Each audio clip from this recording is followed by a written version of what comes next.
ঘুমাতে দাও না, আমার অনেক ভালো লাগছে এভাবে ঘুমাতে। এই ফাজিল, আমি তোমার আম্মু না, তোমার ভাবি। ছাড়ো আমাকে, তুমি ঘুমাও। আমাকে তো অন্তত যেতে দাও। ঈশান আর কোনো কথা বলল না, তাই আদ্রিতা ওকে ছাড়িয়ে নিল। তখন ঈশান কিছু একটা খুঁজতে লাগলো। আদ্রিতা কোলবালিশটাকে এগিয়ে দিয়ে ঈশানের কোলবালিশটা জড়িয়ে ধরলো। আদ্রিতা বিছানা ছাড়তেই বুঝতে পারলো শরীরে কিছু নেই, তাই কোনো রকমে একটা চাদর পেঁচিয়ে তারপর ওয়াশরুমে চলে গেল। আদ্রিতা ওয়াশরুমে গিয়ে কিছুক্ষণ বেসিনের সামনে দাঁড়িয়ে নিজেকে দেখতে লাগলো। আদ্রিতা খেয়াল করলো ওর ঘাড়ে আর গলায় অসংখ্য কামড়ের দাগ, যার জন্য ওর প্রচণ্ড লজ্জা লাগছিল। আবার যখনই মনে হচ্ছিল কামড়গুলো ওর জুনিয়র বরটা দিয়েছে, দুদিন আগেও যে ওকে ভাবি বলে ডেকেছে, আর কালকে রাতে সেই জুনিয়র দেবরটা ওকে এত বেশি ভালোবেসেছে। ঈশান আদ্রিতার পূর্বে সম্পর্কের কথা মনে হতেই ওর মুখটা কালো হয়ে গেল। আদ্রিতার দোটানার মধ্যে আছে।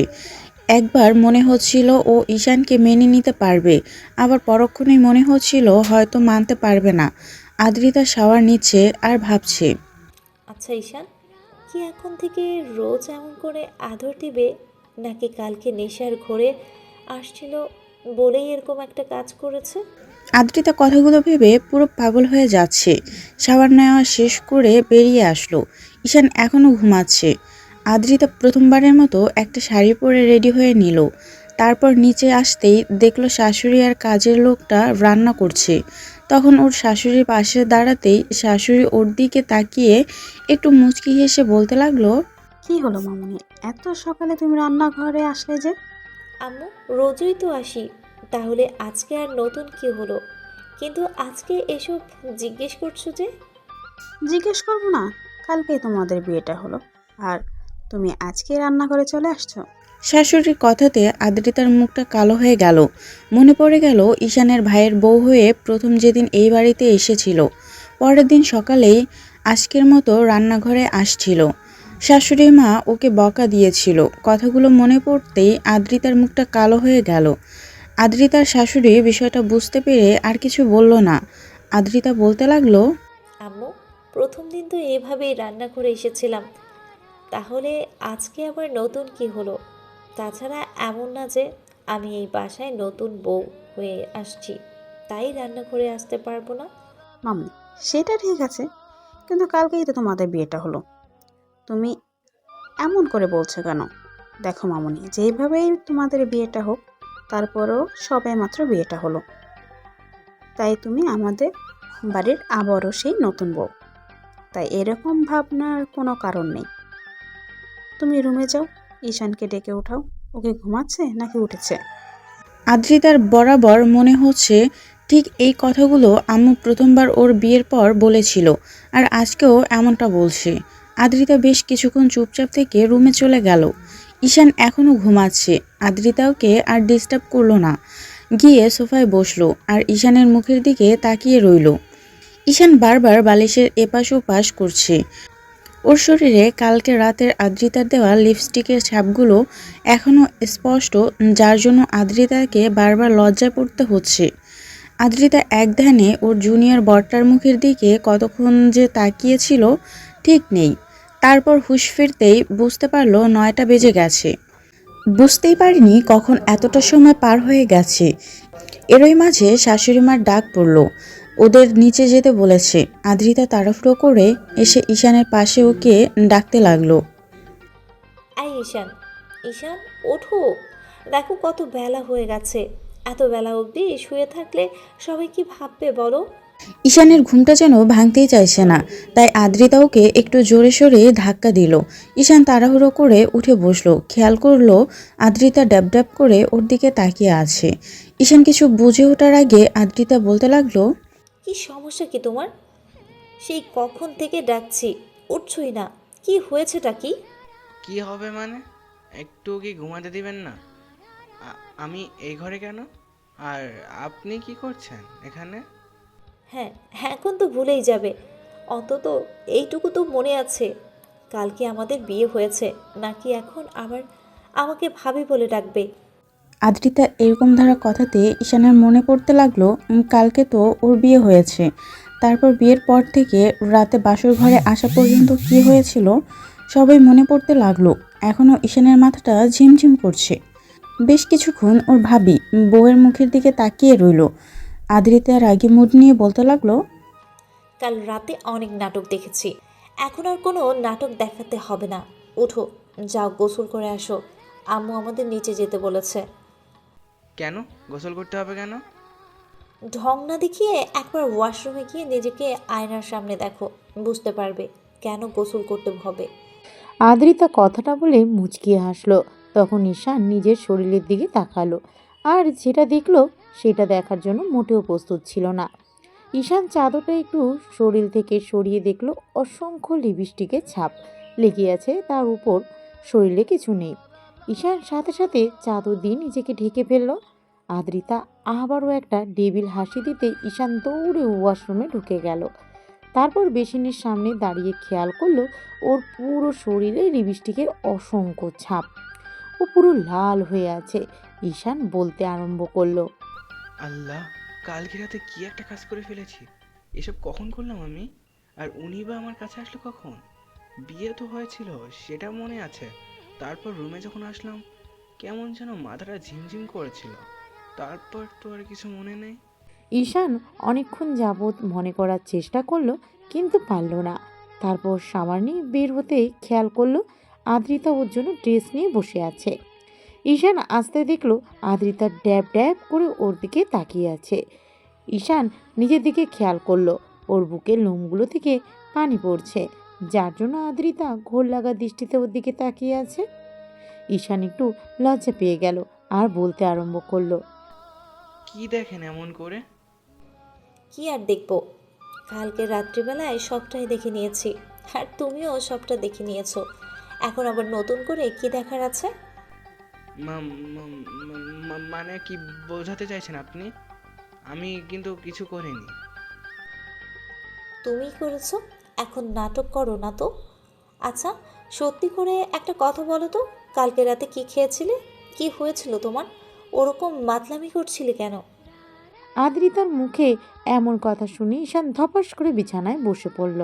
ওর মনে হতে লাগলো যে হয়তো কিছু একটা খেয়েছিল। ঈশান ভাবতে লাগলো কি খেয়েছিল। তারপর হুট করে মনে হতে লাগলো যে রুমে আসার আগে তার বোন ওকে 1 গ্লাস দুধ খাইয়ে দিয়েছিল, আর দুধের সাথেই হয়তো কিছু একটা ছিল, কারণ দুধটা খাওয়ার পর থেকে মাথাটা কেমন ঝিমঝিম করছিল। ঈশানের মনে হতে লাগলো শেষ পর্যন্ত ছোট বোন ওর সাথে এমনটা করলো। তাই ঈশান বেশ কিছুক্ষণ বসে থেকে বলতে লাগলো, আসলে কালকে একটু ড্রিঙ্কস করেছিলাম, ওই জন্য হয়তো এরকমটা হয়েছে। ছি, কি বলো ওইগুলো? তুমি আবার ছাইপাশ খাওয়া শুরু করেছো কবে থেকে? দেখো, কালকে যেটা করেছো করেছো, ভুলেও কিন্তু আর এসব খেয়ে আমার কাছে আসবে না।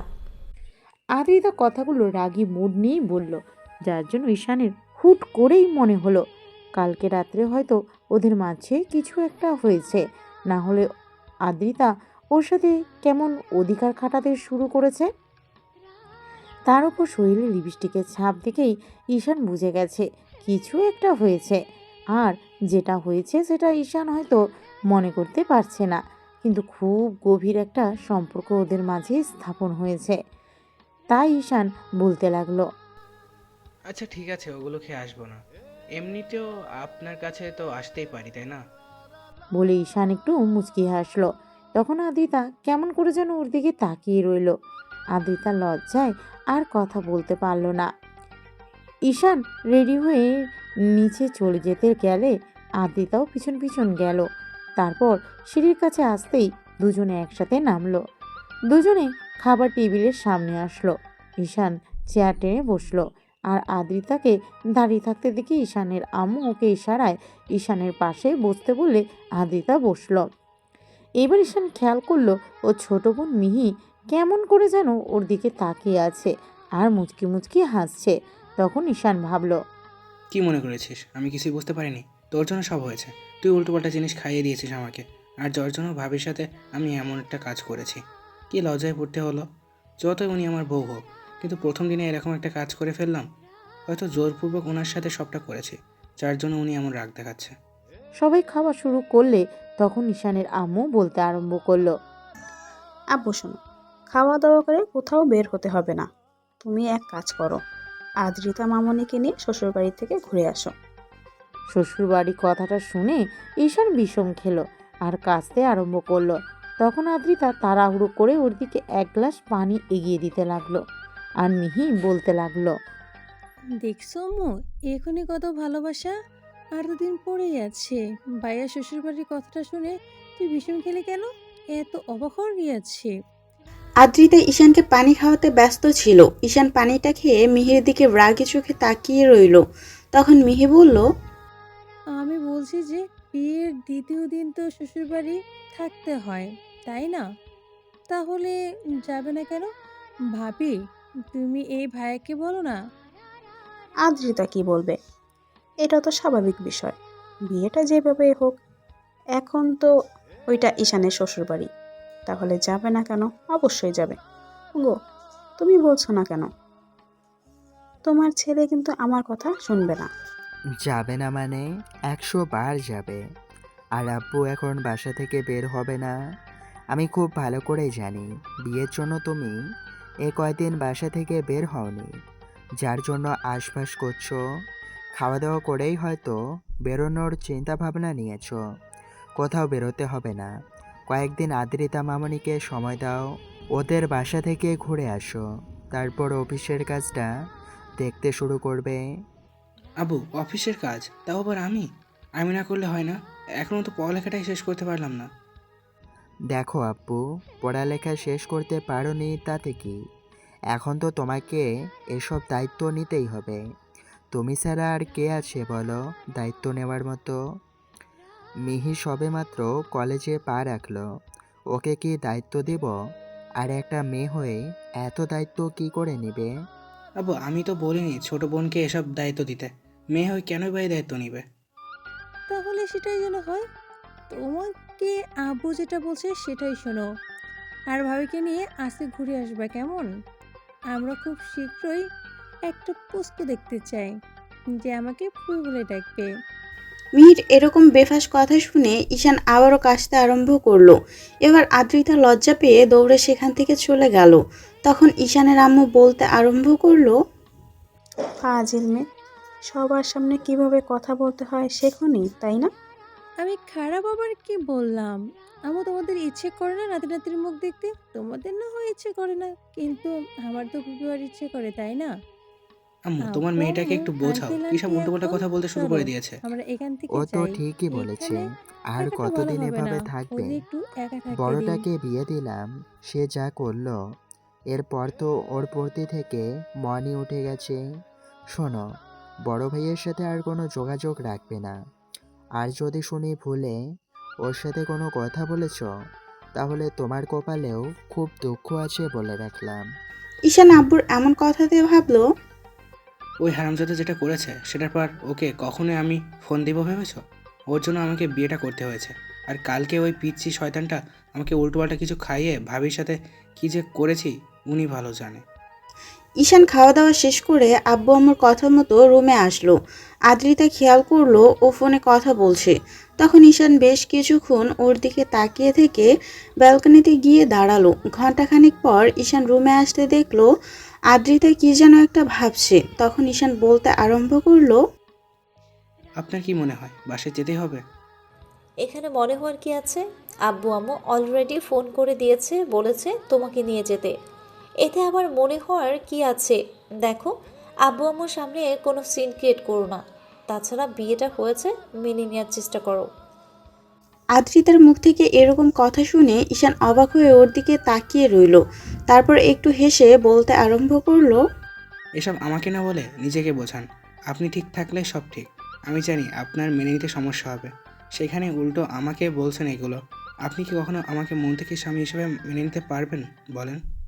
ঈশানের এরকম ধারা কথাতে আদ্রিতা মাথা নিচু করে নিল।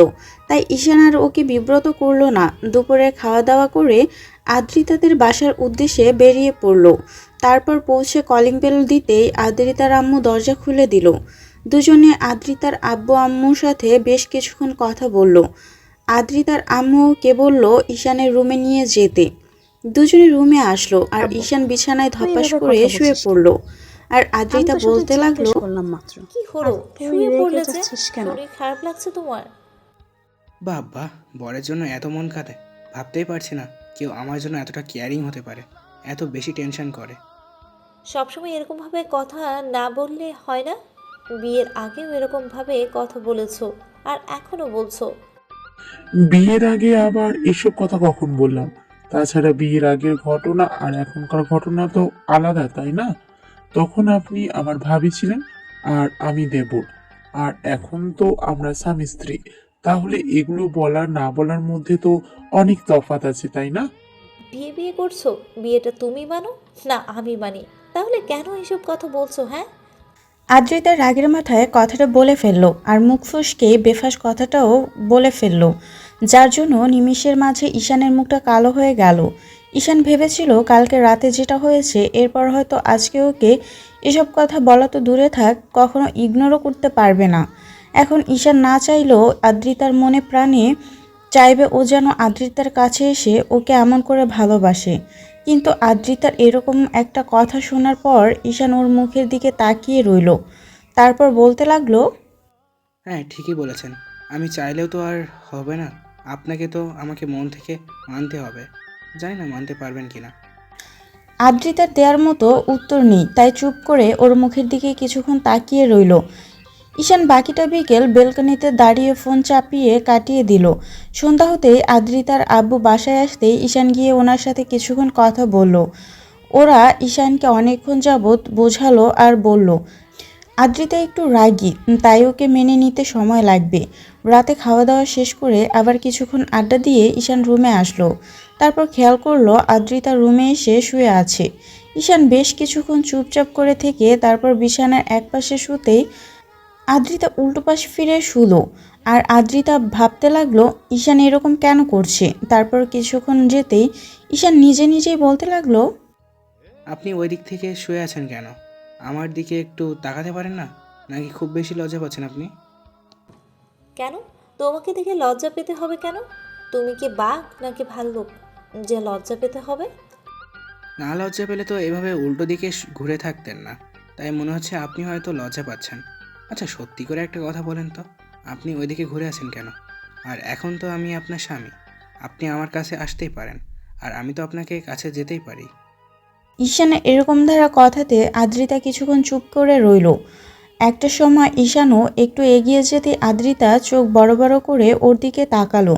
তখন ঈশানকে আলতো করে জড়িয়ে ধরতেই আদ্রিতা কেমন যেন নিজেকে ছাড়িয়ে নেওয়ার চেষ্টা করলো। তখন ঈশান বলতে আরম্ভ করলো, কি হলো, নিজেকে ছাড়িয়ে নিলেন যে? এখন তো আমার অধিকার আছে। যেখানে আমি লজ্জা পাচ্ছি না আপনার থেকে জুনিয়র হয়ে, সেখানে আপনি কেন আমার থেকে দূরে সরে যাচ্ছেন? জানি না, তবে আমার কাছে এগুলো অস্বস্তি লাগছে। আমি এগুলো নিতে পারছি না, জাস্ট অসহ্য লাগছে। তারপরও তুমি কেন এরকম করছো? আদ্রিতার প্রত্যেকটা কথাতে ঈশান প্রচণ্ড পরিমাণে কষ্ট পায়। ও একটু আগাগোড়ায় ইমোশনাল, তাই কিছুক্ষণ চুপ করে থেকে একটু হাসার চেষ্টা করে বলল, কি বলছেন এগুলো? এখন তো আমি আপনার স্বামী। এখন আপনার অস্বস্তি লাগলেও সবটা সহ্য করে নিতে হবে।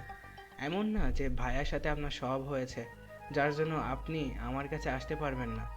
আপনার অস্বস্তি ফিল হবে। ভাইয়ার সাথে আপনার নামে মাত্র বিয়ে হয়েছিল, তাহলে সেই সম্পর্কটা ভুলে যেতে পারবেন না কেন? এমন না যে আপনার অন্য কারোর সাথে রিলেশন আছে, যার জন্য আপনি এরকম করে আমাকে দূরে সরিয়ে দিবেন। কি সমস্যা কি আপনার? ঈশানের এরকম কথাতে আদ্রিতা ঠাস করে ওর গালে একটা থাপ্পড় বসিয়ে দিল। সাথে সাথেই ঈশান উঠে বসলো আর কিছুক্ষণ ওর দিকে তাকিয়ে থেকে আবার স্বাভাবিক হওয়ার চেষ্টা করে বলল, স্বামীর গায়ে হাত তুললেন শেষ পর্যন্ত? হ্যাঁ, হয়তো আপনার থেকে জুনিয়র, কিন্তু স্ত্রীর কাছে স্বামী কখনো জুনিয়র হয় না। তাহলে আপনি আমার গায়ে হাত তুললেন কোনো অপরাধে? তোমার সাহস কি করে হয় এসব আজে বাজে কথা বলা? তোমার কি মনে হয় আমি আর 10টা মেয়ের মতো বাজে যে বিয়ের পরও অন্য কারোর সাথে সম্পর্ক রাখবো? ছি, তোমার চিন্তা ভাবনা যে এতটা নীচ, কালকে রাতেই সেটা আমি বুঝতে পেরেছিলাম। কালকে হয়তো নেশার ঘরে এসব করেছো, কিন্তু আজকে যে সজ্ঞানে এগুলো করবে সেটা আমি ভাবতেও পারিনি। আপনি ভুল বুঝছেন কেন? আমি তো আপনার স্বামী। এসব কথা আমাদের মাঝে হতেই পারে, তাহলে আপনি এটা মেনে নিতে পারছেন না কেন? আচ্ছা, সত্যি করে একটা কথা বলেন তো, আপনি কি বিয়েটা মন থেকে মানতে পারেননি, নাকি আমি আপনার থেকে জুনিয়র বলে আপনি এখন আমাকে মেনে নিতে চাইছেন না? বলেন। ঈশানের কথাতে আদ্রিতার মনে পড়ে গেল কালকে রাতে তো ঈশান এসব কথা বলেছিল। তার উপর কালকে নিজ থেকে ঈশানকে আটকানোর চেষ্টা না করেও নিজে অনিচ্ছা সত্ত্বেও ওকে নিজের সাথে জড়িয়ে নিয়েছিল। সারা রাত ওকে বুকের সাথে জড়িয়ে নিয়ে ঘুমিয়েছে। তাহলে একটা দিন যেতে না যেতে ঈশানের সাথে এরকম ব্যবহার করছে। আদ্রিতা ভাবছে ঈশান কি করে এসব বাজে চিন্তা করছে। আদ্রিতা চুপ করে আছে। ঈশান প্রচণ্ড পরিমাণে খারাপ লাগলো। ও উঠে গিয়ে ব্যালকনিতে দাঁড়ালো আর চোখ জোড়া বন্ধ করতেই দুফোঁটা অশ্রু গড়িয়ে পড়লো। আদ্রিতার মনে হতে লাগলো, না না, এসব আমি কি করছি? ওকে ভালোবাসতে না পারি, কিন্তু ওকে কষ্ট দেওয়ার আমার পক্ষে অন্যায়। তাছাড়া ও হয়তো আস্তে আস্তে আমার প্রতি দুর্বল হচ্ছে, আর কালকেও আমাকে বিয়ে করে নিয়েছে। আমি তো এখনও ওর স্ত্রী। তাহলে কি করে ওকে এমন করে গায়ে হাত তুলতে পারলাম? এত ভাবনা চিন্তার পরেও আজকে আমি ওর গায়ে হাত তুললাম। এটা আমি কি করে করতে পারলাম? অর্ধেক রাত অবধি ঈশান ব্যালকনিতে দাঁড়িয়ে কাটিয়ে দিল। তারপর রুমে এসে কোনো রকম বিছানার একপাশে শুয়ে পড়ল। সকালে ঈশানের ঘুম ভাঙতেই খেয়াল করলো আদ্রিতা ওর বুকের মুখ গুজে দিয়ে শুয়ে আছে। এমন কিছু দেখে ঈশান অবাক চোখে ওর দিকে তাকিয়ে রইল। তারপর আদ্রিতার ঘুম ভাঙলো, দেখলো ঈশান ড্যাব ড্যাব করে তাকিয়ে আছে। আদ্রিতা তাড়াহুড়ো করে উঠে বসলো। ঈশান বলল, এত লজ্জা পাওয়ার কি আছে? নিজের স্বামীর বুকের উপর মাথা রেখে ঘুমিয়েছিলেন, তাহলে লজ্জা পাওয়ার কি আছে? দেখেন, এখন থেকে হয়তো আপনার একটু সমস্যা হবে আমাকে মেনে নিতে, কিন্তু আস্তে আস্তে ঠিক হয়ে যাবে। তাই এত লজ্জা পাওয়ার কিছু নেই। আদ্রিতা কিছু না বলেই ওয়াশরুমের দিকে চলে গেল। ঈশান মুচকি মুচকি হাসতে লাগলো। এভাবে পুরো ৫-৬টা দিন আদ্রিতার বাসায় ওর আব্বু আম্মুর কথাতে কাটিয়ে বাসায় ফিরল। বাসায় ফিরে একটা দিন রেস্ট নিয়ে আব্বু ঈশানকে অফিসে যেতে বলল। তো পরের দিন সকাল থেকে অফিসে যাবে ভেবে ঈশান তাড়াতাড়ি শুয়ে পড়ে। একটু পর আদ্রিতা এসে পাশে শুতেই ঈশান ওর দিকে ফিরল। সাথে সাথে আদ্রিতা একটু সরে যেতে গেলে ঈশান ওকে টান দিয়ে নিজের কাছে টেনে নিল। তারপর ওকে বুকের সাথে শক্ত করে জড়িয়ে ধরতেই আদ্রিতা ওকে ছাড়িয়ে নেওয়ার চেষ্টা করে ঈশানকে বলতে লাগলো, ভালো নাও আসতে পারেন, ইগনোরটা অন্তত করিয়েন না। সেদিন রাতের পর থেকে আমি আপনার স্পর্শগুলো এখনও ফিল করতে পারি। আপনি আমাকে ভালো নাও বাসেন, কিন্তু আমি আপনাকে যেমন করে ভালোবাসতে চাই, আমাকে তেমন করে সুযোগ দেন। আমি কি সেই সুযোগটাও পাবো না আপনার থেকে? আদ্রিতা তারপরও ঈশানকে ছাড়িয়ে নেওয়ার চেষ্টা করলে ঈশান বুঝতে পারলো ওর অস্বস্তি ফিল হচ্ছে, তাই ঈশান ওকে ছেড়ে দেয়। আদ্রিতা কিছুক্ষণ ওর দিকে তাকিয়ে থেকে বিছানা ছেড়ে উঠে গেল। এবার ঈশানের নিজের উপরই রাগ হচ্ছিল। তখন উঠে ওয়াশরুমে গিয়ে চোখে মুখে পানি দিল। তারপর বাসা থেকে বেরিয়ে যেতে গেলে আদ্রিতা ওকে কয়েকবার ডাকলো। ঈশান দাঁড়ালো না। খুব রাগ হচ্ছে আজকে। যে মেয়েটাকে বিয়ে করলো সে হয়তো ওর ভাবি ছিল, কিন্তু এখন তো ওর বউ। তাহলে আব্বু আম্মুর কথা দিয়ে তাকে মেনে নেওয়ার চেষ্টা করাটা কি ওর জন্য অপরাধ ছিল? কথাগুলো ভাবতেই খুব রাগ হচ্ছিল। সারাটা রাতে ঈশান আর বাসায় ফিরল না। অন্যদিকে আদ্রিতার টেনশন হচ্ছিল যে এমন করে ওকে ইগনোর করাটা ঠিক হয়নি। পরের দিন সকালে ঈশান বাসায় ফিরতে কলিং বেল দিতেই আদ্রিতা তাড়াহুড়ো করে গিয়ে দরজা খুলে দিল। এমন কিছু দেখে ঈশান অবাক হয়ে গেল। আর ঈশানকে কোনো প্রশ্ন করার আগেই ওর রুমের দিকে চলে গেল। ওর পেছন পেছন গেল। ঈশান গিয়ে কোনো রকমে বিছানায় গিয়ে গা এলিয়ে দিতেই আদ্রিতা বলতে লাগলো, এই, সারা রাত কোথায় ছিলে তুমি? তোমাকে কতবার কল করেছি, একবার দেখো। যেখানেই থাকি আপনাকে এত টেনশন করতে হবে না, এত ভালোবাসা দেখাতে হবে না। যেটা সত্যি নয় সেটা দেখে কী লাভ বলেন? ঈশানের কথাতে আদ্রিতা মাথা নিচু করে নিল। ঈশান কিছুক্ষণ রেস্ট নিয়ে তারপর অফিস টাইম হতেই কোনো রকমে রেডি হয়ে খাওয়া দাওয়া করে বেরিয়ে পড়ল। আর আদ্রিতাকে একটাবার বলেও গেল না, যার জন্য ওর মন খারাপ হলো। আবার পরক্ষণেই মনে হলো ও তো ঈশানকে কাছে আসতেই দিতে চায় না, তার উপর স্বামী হিসেবে মানে না। সেদিন রাতে হয়তো জোর করে কাছে এসেছিল, কিন্তু সেদিনের পর থেকে আর ঈশানকে তেমন করে কাছে টেনে নিতে পারেনি।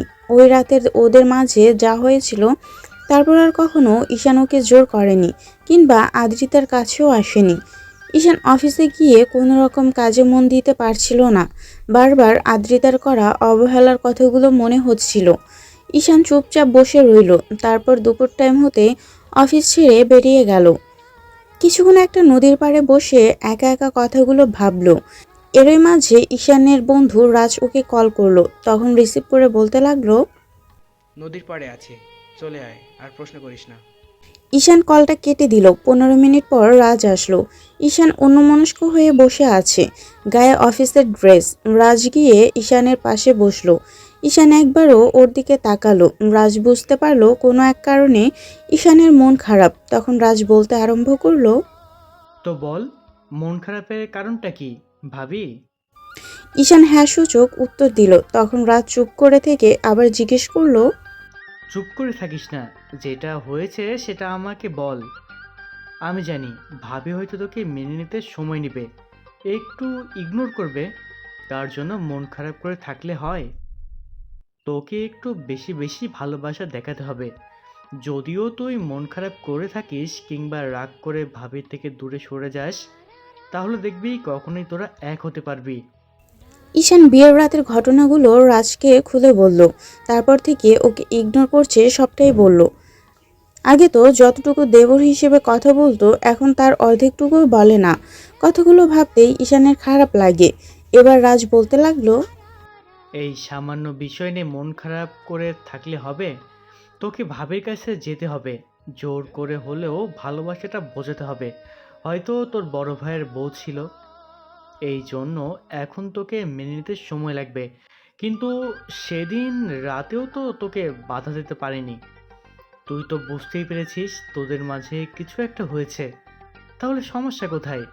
তুই আরও চেষ্টা কর, ওনাকে বারবার কাছে টেনে নে। তারপর তোর স্পর্শগুলো যখন ওনার কাছে অনেক বেশি ভালো লাগবে, তখন তোকে দূরে সরাতে পারবে না। হয়তো লজ্জার কারণে তোকে কাছে টেনে নিতে পারবে না, কিন্তু তুই যখন ওনার কাছে যাবি, তখন তোকে দূরে সরিয়ে দিতে পারবে না। রাজের সাথে ঈশান অনেকক্ষণ যাবৎ আড্ডা দিল। তারপর বিকেল হতেই বাসায় চলে গেল। বাসায় ফিরে ফ্রেশ হয়ে রুমে আসলো। ব্যালকনিতে আদ্রিতা দাঁড়িয়ে আছে। ওকে দেখেই ঈশানের মাথাটা একটু শয়তানি বুদ্ধি চাপলো, আর রাজের কথা মতো হতে লাগলো। উনি যতই আমাকে ইগনোর করুক, তাতে কি? একটা সময় তো দেবর ছিলাম, ওই জন্যই হয়তো। রাজের কথাটা ঠিক যে আমাকে কাছে টেনে নিতে চাইছে না, কিন্তু কতদিন দূরে সরিয়ে রাখতে পারে সেটাও আমি দেখে নিব। ঈশান মুচকি মুচকি হাসছে আর কথাগুলো ভাবছে।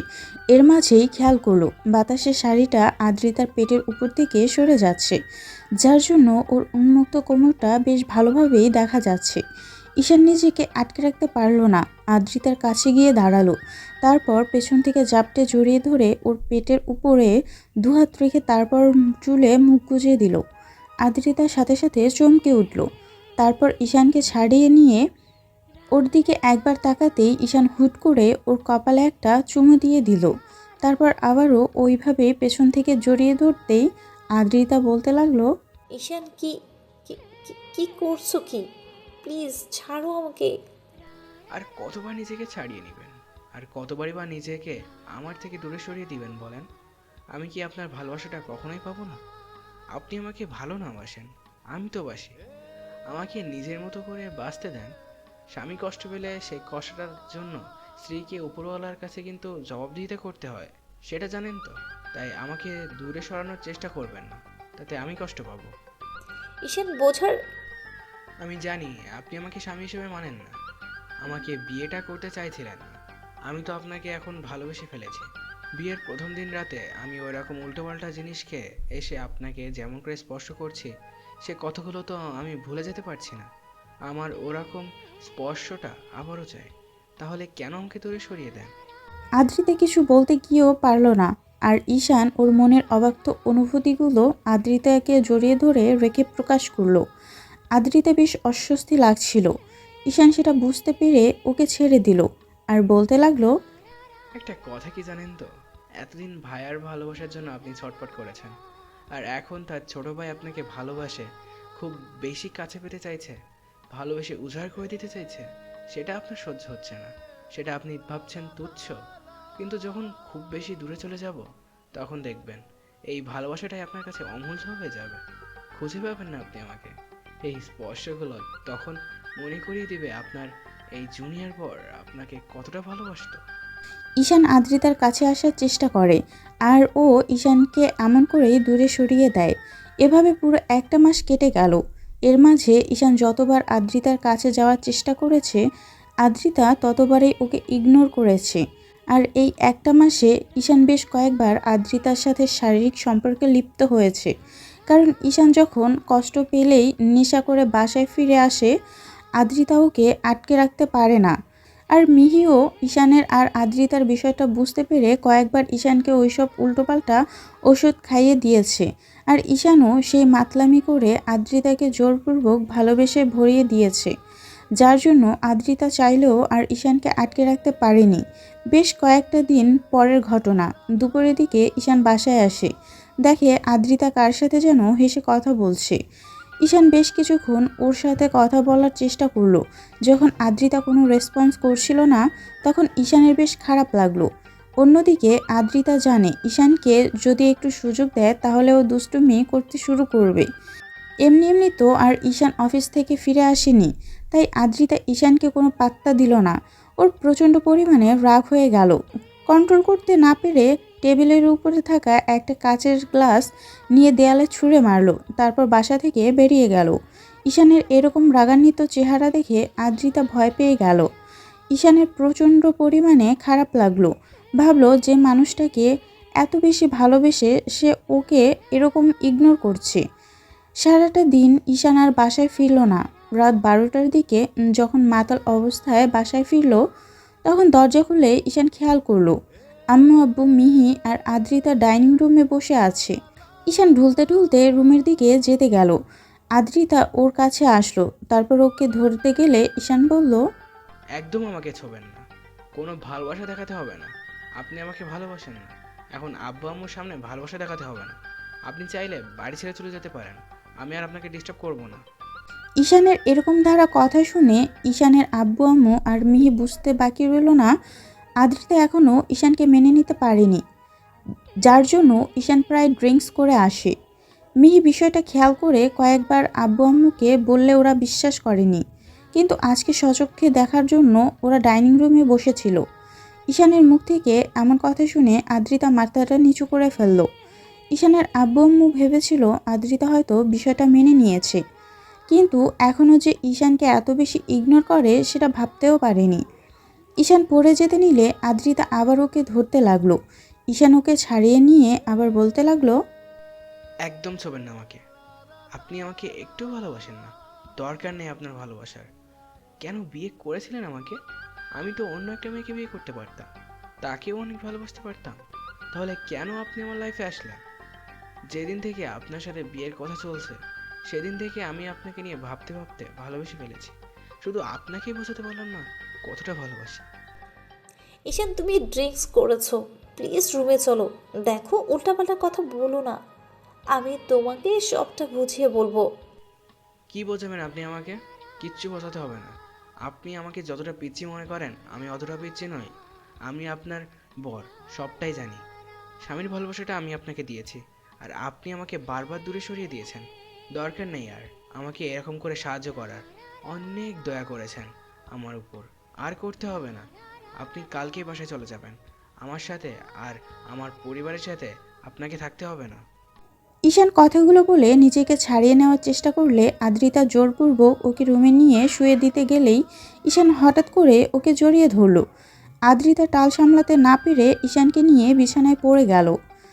ঈশানের উপরে আদ্রিতা, দুজনে বিছানায় পড়তেই আদ্রিতার ঠোঁটের সাথে ঈশানের ঠোঁটজোড়া লেগে গেছে। ঈশান আদ্রিতার মিষ্টি ঠোঁটে ছোঁয়া পেতেই রেসপন্স দিতে আরম্ভ করলো। আদ্রিতা নিজেকে ছাড়িয়ে নেওয়ার চেষ্টা করলে ঈশান ওকে নিজের সাথে শক্ত করে চেপে ধরে কিস করতে আরম্ভ করলো। তারপর আস্তে আস্তে পুরো আদর করে ভরিয়ে দিতে লাগলো। আর বাকি রাতটা জুড়ে আদ্রিতার অনিচ্ছা সত্ত্বেও ঈশান ওকে ভালোবাসার আদরে আদরে ভরিয়ে দিল। পরের দিন সকালে উঠে ঈশান ফ্রেশ হয়ে নেয়। তারপর নেশা কাটতে রাতের কথা মনে পড়তেই নিজের ভেতর খারাপ লাগা কাজ করে। যে মেয়েটা ওকে ভালোবাসতে পারে না তার সাথে ও জোর করে এসব করে ফেলে বারবার। ঈশানের ইচ্ছে হয় না আদ্রিতার ইচ্ছার বিরুদ্ধে এসব করতে, কিন্তু বারবার কখনো খুব বেশি রাগ হলে আদ্রিতাকে জোর করে কাছে টেনে নেয়। কারণ ঈশানের বন্ধুরা ওকে তেমনটাই বলে, যার জন্য ঈশান আর থাকতে পারে না। তার উপর ও যবে থেকে আদ্রিতাকে স্পর্শ করেছে তবে থেকে ঈশান ওকে কাছে পাওয়ার জন্য পাগল হয়ে উঠেছে। তো আদ্রিতা মুখ ভার করে রুমে বসে আছে, তখন ঈশান এসে ওর পাশে বসলো।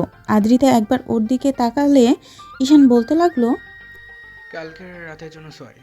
আর শুধু কালকে রাত নয়, আপনার লাইফটাকে এভাবে নষ্ট করে দেওয়ার জন্য আমি সরি। হয়তো সরি বলাটা এসবের জন্য অনেক কম। আসলে আমি বুঝতে পারিনি আপনি এতগুলো দিনও আমাকে মেনে নিতে পারবেন না, হয়তো আর কখনোই মানতে পারবেন না। আচ্ছা, আপনি একটা কাজ করতে পারবেন, বাসায় চলে যেতে পারেন। এখানে থাকলে তো আমি আপনাকে প্রতিনিয়ত টর্চার করব। এখন সজ্ঞানে বলছি, আপনি বাসায় চলে যান। আর আমি কখন আপনার সাথে কি করে ফেলি তার ঠিক নেই। আর যেটা হয়েছে তার জন্য আমি আপনার কাছে মাপ চাইছি। প্লিজ আপনি এগুলো মনে রাখবেন না। ঈশান কথাগুলো বলেই বাসা থেকে বেরিয়ে গেল। ঈশানের আব্বু আম্মু হিমির নিচে বসেছিল। ঈশানকে বেরিয়ে যেতে দেখে হিমি বারবার ওকে ডাকলো, তারপরও ঈশান শুনল না। পুরোটা দিন ঈশান বাইরে কাটিয়ে বাসায় আসলো। তারপর আসতেই দেখলো আদ্রিতা বাসায় নেই, যার জন্য ঈশান একবার ওর আব্বু আম্মুকে জিজ্ঞেস করতে গিয়েও জিজ্ঞেস করলো না। তারপর খাবার টেবিলে গিয়ে বসতেই ওর আম্মু কিছুক্ষণ ওর মুখের দিকে তাকিয়ে রইল। আজকে ঈশান সন্ধ্যার দিকে বাসায় ফিরে আসছে, সবাই ওর দিকে তাকিয়ে আছে। তা দেখে ঈশান বলতে লাগলো, এমন করে তাকিয়ে থাকার কি আছে? আমি কোনো এলিয়েন নাকি যার জন্য তোমরা এমন করে তাকিয়ে আছো? তো এভাবে 4-5টা দিন কেটে গেল। ঈশান কয়েকটা দিন আর আদ্রিতাকে কলও করলো না, আর না ওকে আনতে গেল। অন্যদিকে আদ্রিতা এখন মন খারাপ করে বসে থাকে। আদ্রিতা কয়েকটা দিন ধরে ভেবেছে ঈশানকে কেন মানতে পারছে না। ও পুরো একটা দোটানার মধ্যে আছে।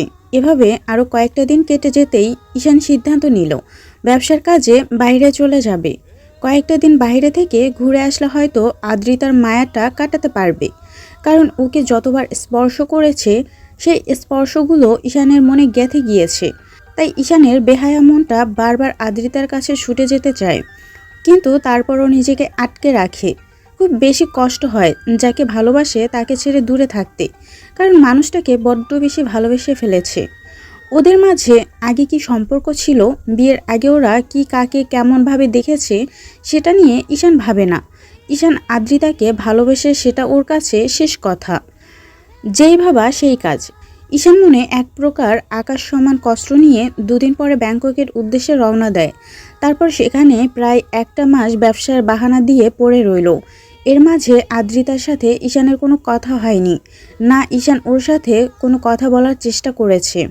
অবশ্য কয়েকবার বাসা থেকে জিজ্ঞেস করেছে আদ্রিতার সাথে কথা হয়েছে কিনা। ঈশান ততবার বিষয়টা এড়িয়ে গেছে। ঈশান এখন আর চায় না যে মেয়েটা ওকে ইগনোর করে, ওকে বোঝানোর চেষ্টা করে না, ওকে বোঝার চেষ্টা করে না, তাকে নিয়ে অন্তত আর ভাবতে। দিনে কাজে ব্যস্ত থাকায় হয়তো আদ্রিতার কথাগুলো মনে পড়ে না, কিন্তু প্রত্যেক রাতে ওর মনে পড়ে যায়। সেদিন রাতেও ঈশান আদ্রিতাকে স্পর্শ করেছিল। কথাগুলো ভাবতেই বুকের ভেতরটা দুমড়ে মুচড়ে যায়। এভাবে পুরো 1.5টা মাস ঈশান ব্যাংককে কাটিয়ে তারপর সব কাজ শেষ করে বাসায় ফিরে। আর ওদের বিয়ে হয়েছে প্রায় 3টা মাস কেটে গেছে। সেদিনের পর থেকে আদ্রিতা ঈশানের সাথে কোনো যোগাযোগ করার চেষ্টাও করেনি। আর আর খোঁজ খবর সেটা তো দূরে থাক। ঈশান মাঝে মধ্যে খেয়াল করেছে আদ্রিতা অনলাইনে অ্যাক্টিভ আছে, তারপরও আর ওকে কোনো মেসেজ করেনি। অন্যদিকে আদ্রিতা ঈশানকে নিয়ে ভাবে না, সেটা ঈশান খুব ভালো করেই বুঝে গেছে। বাসায় আসার পর যখন ওর আব্বু আম্মু জিজ্ঞেস করেছিল আদ্রিতার সাথে কথা হয়েছে কি না, তখন ঈশান বলেছিল, আম্মু, সবেমাত্র বাসায় আসলাম আর এইসব কথা জিজ্ঞেস করতে শুরু করে দিয়েছো? এমন না যে তোমরা বিষয়টা জানো না, তাহলে এত কেন জিজ্ঞেস করতে হবে? আব্বু, তুই এভাবে কথা বলছিস কেন? আমি তো শুধু জিজ্ঞেস করলাম মাত্র, আর তুই রেগে যাচ্ছিস কেন? দেখো আম্মু, আমি রাগ করছি না। এটা সামান্য বিষয়। যার সাথে আমার পুরো 2টা মাস যাবৎ যোগাযোগ নেই, তার সম্পর্কে আমি কি করে বলবো? তোমরাও তো একটাবার খোঁজ খবর নিয়ে দেখতে পারতে, নাকি আমার মতো রাগ করে খোঁজ খবর নেওয়াটা বন্ধ করে দিয়েছো? সবাই চুপ করে আছে, তাই ঈশান কথা না বাড়িয়ে রুমে চলে গেল। তারপর ফ্রেশ হয়ে রেস্ট নিতে লাগলো। এভাবে আরও কয়েকটা দিন কেটে গেল। ঈশান অফিসে বসে আছে, এর মাঝে আদ্রিতার বাসার নম্বর থেকে কল আসলো। বেশ কিছুক্ষণ বাজার পর ঈশান রিসিভ করলে উপাস থেকে আদ্রিতার আম্মু বলতে আরম্ভ করলো, আব্বু, কোথায় তুমি? কেন আম্মু, কোনো সমস্যা হয়েছে? আপনি এভাবে কথা বলছেন কেন? আপনার কণ্ঠটা কেমন যেন শোনাচ্ছে। কোনো সমস্যা হয়েছে? আমাকে বলেন। আব্বু, তোমার বউ তো মাথা ঘুরে পড়ে গেছে, একটু আসতে পারবে তুমি? আদ্রিতার সম্পর্কে এরকম কথা শোনার সাথে সাথে ঈশানের বুকের ভেতরটা মোচড় দিয়ে উঠল। ঈশান উঠে দাঁড়ালো আর বলতে আরম্ভ করলো, আম্মু কী সব বলো? কখন হয়েছে আর কিভাবে হলো? ও এখন কেমন আছে? এখন ভালো আছে। ডক্টর ইঞ্জেকশন পুশ করে দিয়েছে আর বলেছে ও প্রেগনেন্ট। তুমি কি একটু আসতে পারবে আব্বু? আদ্রিতা প্রেগনেন্ট কথাটা শোনার সাথে সাথেই ঈশানের হাত থেকে ফোনটা পড়ে গেল। ওর চোখ দিয়ে টপ টপ করে পানি পড়তে আরম্ভ করলো। ঈশান চেয়ারটায় বসে পড়ল। অন্যদিকে আদ্রিতার আম্মু ঈশানের কোনো রেসপন্স না পেয়ে কলটা কেটে দিল। ঈশান 5 মিনিট পরে তাড়াহুড়ো করে অফিস থেকে বেরিয়ে গেল। তারপর ওর আব্বু আম্মুকে ফোন করে দিতেই ওরা বিষয়টা জানতে পেরে অনেক খুশি হলো। আধ ঘন্টার মধ্যে ঈশান আদ্রিতার বাসায় আসতেই দৌড়ে ওর রুমে গেল। আদ্রিতা বিছানায় আধশোয়া হয়ে বসে আছে। ঈশানকে দাঁড়িয়ে থাকতে দেখে আদ্রিতার আম্মু রুম থেকে বেরিয়ে গেল। ঈশান গুটি গুটি পায়ে গিয়ে আদ্রিতার সামনে দাঁড়ালো। আদ্রিতা একবার ওর দিকে তাকিয়ে লজ্জা পেয়ে মাথাটা নিচু করে নিল। লজ্জায় আদ্রিতার গালগুলোতে লাল বর্ণ ধারণ করেছে। আদ্রিতা একদম জড়সড় হয়ে গেছে ঈশানকে দেখেই, আর চোখগুলো কেমন যেন বন্ধ করে নিয়েছে। ঈশানের সেদিকে কোনো খেয়াল নেই। ও তাড়াহুড়ো করে আদ্রিতার সামনে বসলো। আদ্রিতা কিছু বুঝে ওঠার আগেই ঈশান ওর একটা হাত 2 হাতের মুঠোয় নিল। আদ্রিতা ভাবলো ঈশান হয়তো এখন ওকে বুকের সাথে জড়িয়ে ধরবে কিংবা হাতে চুমু দিবে, কিন্তু ঈশান ওর ধারণাটা ভুল করে দিল। এখন কেমন আছো? ঈশানের কথাতে আদ্রিতা ওর দিকে তাকালো, খেয়াল করলো ঈশানের চোখে পানি টলমল করছে। লজ্জায় আদ্রিতা মাথা নিচু করে হ্যাঁ সূচক উত্তর দিতে ঈশান আবার বলতে লাগলো, জানি আমার সাথে কথা বলার কোনো ইচ্ছে আপনার নেই, কিন্তু দেখো, আমি তো কোনো অন্যায় করিনি। তোমাকে ভালোবেসেছি, আর এই বেবিটা তো আমার তোমার দুজনের, তাই না? আমি বুঝতে পারছি না কি বলবো। এই সিচুয়েশনে আমার না খুব কষ্ট হচ্ছে, আর প্রচণ্ড পরিমাণ ভয়ও লাগছে। মনে হচ্ছে তুমি এই বেবিটা নিয়ে খুশি নও। ঈশানের এরকম দ্বারা কথা শুনে আদ্রিতা অসহায়ভাবে ওর দিকে তাকালো। তখন ও আবারও বলতে আরম্ভ করলো, আচ্ছা, রাগ অভিমান যদি তোমার আমার উপর থাকে সেটা আমার উপর দেখিও, তারপরও ভুলেও এই বেবিটার কোনো ক্ষতি করো না। ও তো আমার একার বেবি নয় বলো, তোমারও তো। তাই প্লিজ কোনো ক্ষতি করো না। আর আমি কথা দিচ্ছি, তুমি যদি ওকে রাখতে না চাও, তাহলে ও পৃথিবীতে আসার সাথে সাথে আমি তোমার কাছ থেকে ওকে অনেক দূরে নিয়ে চলে যাব। তারপরও আমার বেবিটার কোনো ক্ষতি করো না প্লিজ। ঈশান কথাগুলো বলেই কান্না করে দিল। ওর চোখ দিয়ে অনবরত পানি পড়ছে। আদ্রিতা ভাবতেও পারেনি এমন একটা দিনে ঈশান এমন একটা কথা বলবে। ওর এমন কথা শুনে আদ্রিতা অবাক হয়ে গেল। তারপর বলতে আরম্ভ করলো, ঈশান, এসব কি বলছো তুমি? আমি বেবির ক্ষতি করে দিব মানে? তুমি আমাকে এতটা বাজে ভাবতে পারছো? ছি, তুমি এসব কি করে বলতে পারছো? আপনি তো আমাকে স্বামী হিসেবে মানেন না, এই বিয়েটাকেই মানেন না। আজকে 3টা মাস হয়ে যাচ্ছে আপনি একটাবার নিজে থেকে আমার খোঁজ খবর নেননি। 2টা মাস হয়ে গেল আমাদের মাঝে কোনো যোগাযোগ নেই। আমি জানি আপনি আমাকে স্বামী হিসেবে মানতে পারেননি, ওই জন্যই আমার থেকে অনেক দূরে সরে থাকার চেষ্টা করেছেন। আমি একবার বলতে আপনি আমার বাসা থেকে চলে গেছেন, কিন্তু দেখেন, 1টা মাস তো আমরা একসাথে ছিলাম। আর এই বেবিটা যে আমার, আমি এটা খুব ভালো করেই জানি। তাছাড়া আপনি যে ওকে মন থেকে মানতে পারবেন না সেটা আমার জানতে বাকি নেই। তাই প্লিজ অন্তত ওর কোনো ক্ষতি করিয়েন না। ছি ঈশান, তুমি এসব কি বলতে চাইছো? তোমাকে আমি মেনে নিতে পারিনি, কিংবা বিয়েটা মন থেকে মানতে পারিনি, তার জন্য আমাদের বেবিটাকে আমি নষ্ট করে দেব? ওকে আমি কষ্ট দিব? তুমি এতটা বাজে আমাকে ভাবতে পারলে? না মানে আসলে আমি ভেবেছিলাম আপনি এই বেবিটা। ঈশান কথাটা শেষ করার আগে আদ্রিতা ওর মুখটা হাত দিয়ে আটকে দিল আর কান্না করে দিয়ে বলতে লাগলো, প্লিজ ঈশান, আর এরকম বাজে কথা বলো না। এসব বললে আমার খারাপ লাগছে। তুমি এতটা বাজে আমাকে ভাবতে পারছো? ছি, আমার ভাবতে অবাক লাগছে। তুমি আমার স্বামী হয়েও আমাকে এরকম একটা কথা বলতে পারছো? আমি তোমার অপেক্ষায় ছিলাম, ভেবেছিলাম তুমি এসে আমাকে এখান থেকে নিয়ে যাবে। আমি যোগাযোগ করতে পারছিলাম না, রাগ করে ফোনটা ভেঙে দিয়েছিলাম। কারণ তুমি আমাকে এত ভালোবাসার পরও তোমার ভালোবাসা আমি বারবার দূরে সরিয়ে দিয়েছিলাম। আমি একটা মাস যাবৎ শুধু তোমাকে নিয়ে ভেবেছি। ভাবতে ভাবতে তোমার প্রতি আমার ভালোবাসার সৃষ্টি হয়েছে। তারপর যখন তোমার ভালোবাসাটা বুঝতে পারলাম, তখন বাসায় বারবার কল করেছিলাম, কিন্তু তোমার কথা ভয়ে ওদেরকে বলতে পারিনি যে ওরা হয়তো আমার উপর রাগ করবে। এমনিতেই সবটা জানার পর ওরা আমার সাথে কথা বলতো না। একটাবার কেউ আমাকে নিতে আসেনি। হ্যাঁ, এটা আমার দোষ, তাই বলে এরকম না যে আমি তো ওকে মানতে পারিনি বলে আমার বেবিটাকেও মানতে পারবো না। আমি স্বামীর ভালোবাসা ছাড়া কতটা কষ্টে একটা মাস পার করেছি। যখন তুমি আমাকে স্পর্শ দিয়েছো, হয়তো মন থেকে মানতে পারিনি, কিন্তু শেষ একটা মাস আমি বুঝতে পেরেছি তোমার ভালোবাসাটা আমার লাইফে কতটা প্রয়োজন। তার মানে আপনি? ঈশান কথাটা বলে শেষ করতে পারল না, তার আগে আদ্রিতা ঈশানকে ঝাপটে জড়িয়ে ধরে কান্না করে দিল আর বলতে লাগলো, হ্যাঁ, আমি আমার সেই জুনিয়র মাতাল দেবর বরটাকেই ভালোবেসে ফেলেছি। আর এত ভালোবাসি যার জন্য তার অস্তিত্বটা আমার মাঝে একটু একটু করে বেড়ে উঠছে। আমি কি করে তাকে কষ্ট দিব বলো? তুমি প্লিজ আর কখনো এসব বলো না, হাসান। এর মাঝে ঈশানের আব্বু আম্মু দরজায় এসে দাঁড়ালো। ঈশান একবার দরজার দিকে তাকিয়ে আদ্রিতাকে বুকের সাথে খুব শক্ত করে জড়িয়ে নিল। ভাবলো এখন রাগ অভিমান করে থেকেই বা লাভ কি, তাছাড়া যখন বুঝতে পেরেছে তাহলে ওকে কষ্ট দিয়েই বা লাভ কি। তার উপর যদি এখন এসব কিছু বলে তাহলে আব্বু আম্মু এই নিয়ে কথা বাড়াবে। তাই ঈশান ওকে জড়িয়ে ধরে বলতে লাগলো, সরি পাগলি বউ, ভুল করেছি তোমাকে কষ্ট দিয়ে। এসব আর কখনো বলবো না।